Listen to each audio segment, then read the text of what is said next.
Assalamualaikum warahmatullahi wabarakatuh. Salam sejahtera buat kalian semuanya dimanapun kalian berada. Kembali bersama sahabat Sams Channel, sahabat belajar kita semuanya. Kali ini kita akan membahas soal penilaian akhir tahun atau ujian kenaikan kelas, atau bisa disebut dengan ujian akhir semester 2 kelas 5 pada tema 8. Oleh karena itu, apabila video ini bermanfaat buat kalian semuanya, jangan lupa untuk like dan subscribe serta bunyikan loncengnya bagi kalian yang belum, serta bagikan kepada teman-teman kalian semuanya agar video ini semakin bermanfaat. Baik, kita mulai dari soal nomor 21, karena untuk pembahasan soal nomor 1 hingga 20 telah kita bahas pada video sebelumnya, yaitu bagian pertama video ini. Oleh karena itu, bagi kalian yang belum tahu pembahasan soal untuk nomor 1 hingga nomor 20, kalian bisa melihatnya pada video yang terdapat di link di deskripsi video ini. Baik anak-anak semuanya, kita mulai membahas soal nomor 21 hingga soal nomor 35.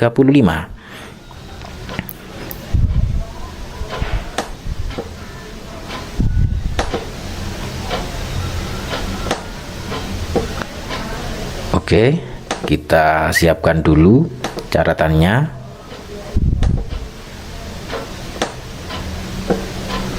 Soal nomor 21.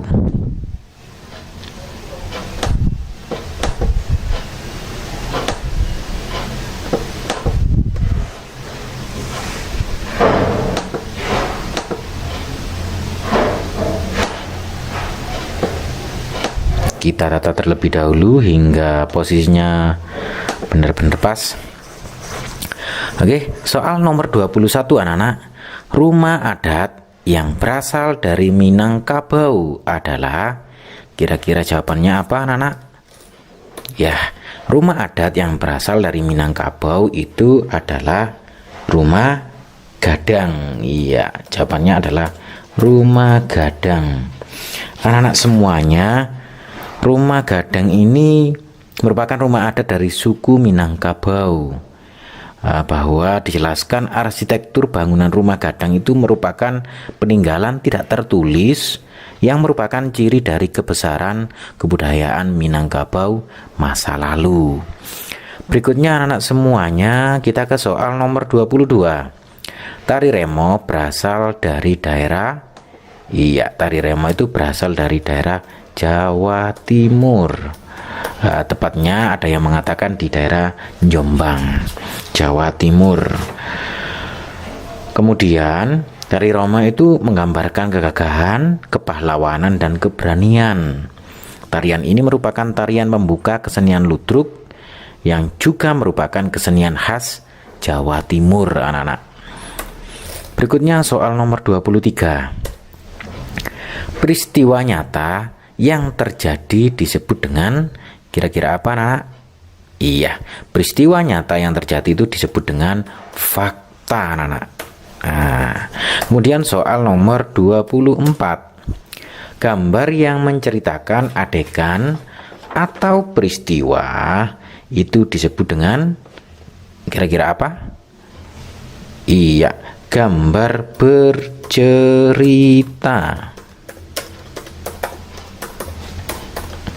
Jadi terkadang ada gambar yang menceritakan adegan atau peristiwa tertentu. Itu disebut dengan gambar bercerita anak-anak. Kemudian berikutnya soal nomor 25. Air yang terjadi karena proses penguapan yang kemudian terkondensasi dan akhirnya jatuh sebagai air hujan, salju, dan es disebut air Iya, anak-anak semuanya, air yang terjadi karena proses penguapan yang kemudian terkondensasi dan akhirnya jatuh sebagai air hujan, salju, dan es itu merupakan air yang disebut dengan air angkasa, anak-anak. Jadi jawabannya nomor 25 adalah air angkasa. Berikutnya soal nomor 26. Kita scroll dulu ke atas. Menggunakan air bersih dengan boros dapat mengakibatkan, kira-kira apa jawabannya? Iya, kelangkaan air atau bisa disebut dengan krisis air. Nah, hal ini harus kita hindari. Karena apa? Karena kalau kelangkaan air atau krisis air nanti akan menimbulkan ketidaktentraman pada hidup manusia karena kekurangan air atau kelangkaan air. Jadi kita harus menggunakan air bersih secukupnya, jangan boros agar tidak terjadi krisis air atau kelangkaan air. Berikutnya soal nomor 27, anak-anak. Sapi dan kambing tergolong jenis hewan. Nah, kira-kira sapi dan kambing tergolong jenis hewan apa, anak? Oh iya, sapi dan kambing tergolong jenis hewan herbivora. Anak-anak semuanya, sapi dan kambing memang tergolong jenis hewan herbivora karena pemakan tumbuhan. Nah, kita ketahui bersama bahwa hewan itu terbagi menjadi 3 menurut jenis makanannya, yaitu herbivora, pemakan tumbuhan seperti sapi dan kambing. Kemudian yang kedua adalah karnivora, itu memakan daging seperti singa dan elang. Kemudian yang ketiga ada namanya omnivora, yaitu pemakan segala seperti beruang, orangutan, kera, dan siamang. Nah, itu anak-anak. Jadi jawabannya untuk nomor 27 adalah herbivora. Berikutnya soal nomor 28. Kegiatan ekonomi yang dilakukan oleh manusia untuk memenuhi, kira-kira apa jawabannya? Iya, kegiatan ekonomi yang dilakukan oleh manusia untuk memenuhi kebutuhan hidupnya. Nah, jadi manusia melakukan kegiatan ekonomi seperti produksi, distribusi maupun konsumsi itu tujuannya untuk memenuhi kebutuhan hidupnya. Berikutnya soal nomor 29.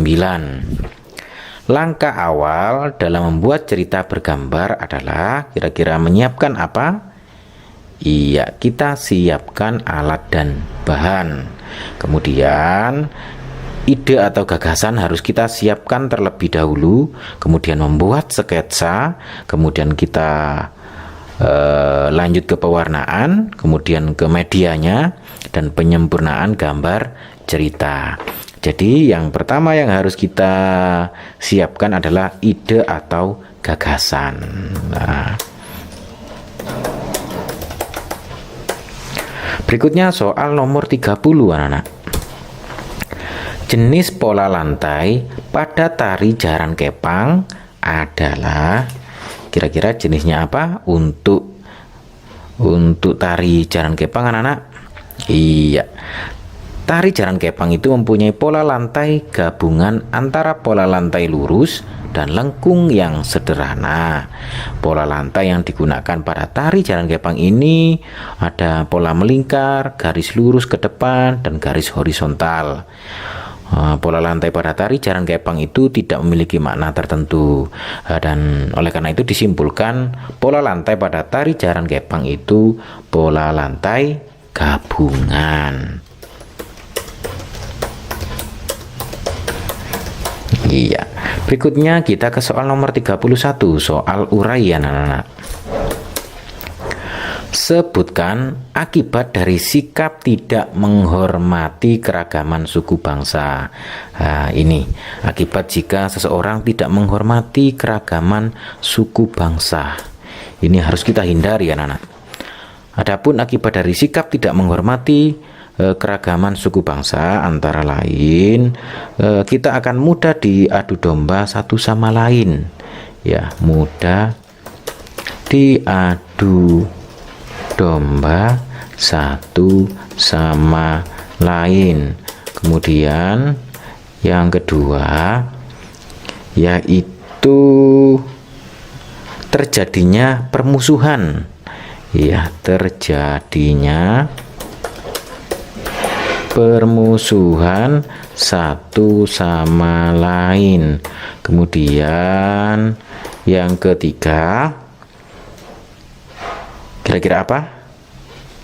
Iya, hidup tidak tentram karena akan terjadi permusuhan dan mudah diadu domba tadi. Nah, oleh karena itu dapat disimpulkan bahwa akibat dari sikap tidak menghormati keragaman suku bangsa adalah mudah diadu domba, terjadinya permusuhan, dan hidup tidak tentram. Berikutnya soal nomor 32, anak-anak. Sebutkan langkah-langkah untuk membuat mind mapping atau peta pikiran. Lah ini langkah-langkah untuk membuat mind mapping itu yang pertama kita harus membuat gagasan utama. Nah, yang pertama saya nomori saja biar enak. Kita buat gagasan utama, biasanya kita taruh di tengah. Nah, kita taruh di tengah dan mulailah di bagian tengah. Berikutnya yang kedua, langkah untuk membuat mind mapping yaitu membuatlah cabang. Kita buat cabang dari gagasan utama tadi. Kemudian yang ketiga, kita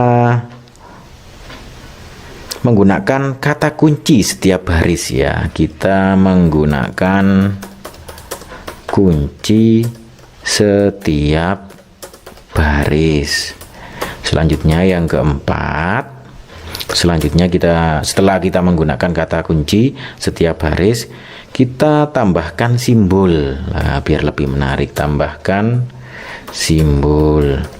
Selanjutnya yang kelima, kita gunakan pewarna kertas, ya, menggunakan pewarna kertas agar lebih menarik. Kemudian yang terakhir, kita buat garis penghubung agar saling berkaitan. Berikutnya soal nomor 33, anak-anak. Sebutkan usaha yang dilakukan untuk mengatasi krisis air bersih, ya. Untuk mengatasi krisis air bersih, salah satunya kita harus menghemat air biar tidak cepat habis. Kemudian tidak membuang sampah pada saluran air, iya. Tidak membuang sampah pada saluran air. Kemudian berikutnya menanam pohon atau reboisasi, anak-anak, atau penghijauan.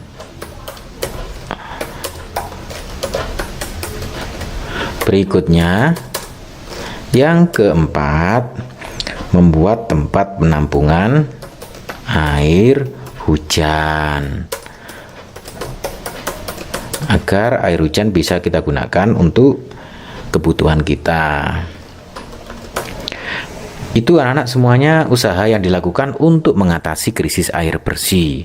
Yang pertama menghemat air, yang kedua tidak membuang sampah pada saluran air, kemudian menanam pohon atau reboisasi, dan yang keempat membuat tempat penampungan air hujan. Selanjutnya soal nomor 34, anak-anak. Apa yang dimaksud dengan koperasi, ya, anak-anak semuanya? Yang dimaksud dengan koperasi itu adalah usaha yang dilakukan bersama, anak-anak. Usaha bersama yang didirikan dengan tujuan untuk menyejahterakan anggotanya. Ini adalah arti dari koperasi, yaitu usaha bersama yang didirikan dengan tujuan untuk menyejahterakan anggotanya.